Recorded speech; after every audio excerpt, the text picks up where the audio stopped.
10 mois après le séisme, voici ce à quoi ressemble l'Aquila.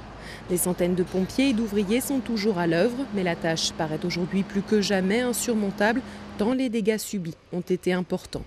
Bâtiments publics éventrés, églises effondrées, une grande partie du centre historique de la capitale des Abruzzes a été réduite à néant lors du tremblement de terre qui a fait 300 morts le 6 avril dernier.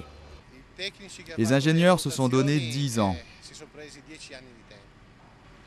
Tout ne pourra pas être reconstruit et certains monuments vont rester en l'état comme témoignage de ce qui s'est passé.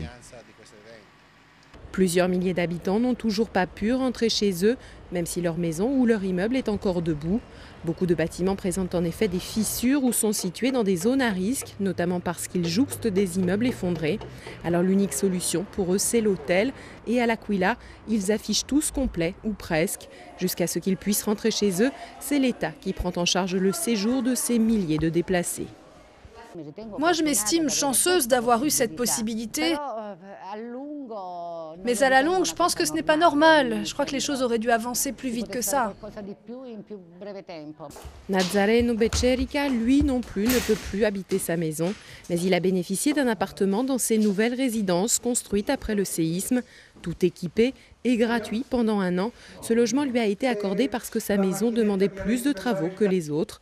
Mais Nazareno, comme beaucoup de réfugiés, a hâte de retourner chez lui.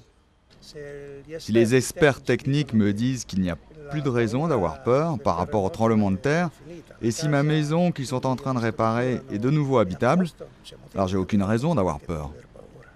Et pour que ces déplacés rentrent chez eux, il faudra d'abord enlever les gravats qui jonchent encore les accès au centre-ville.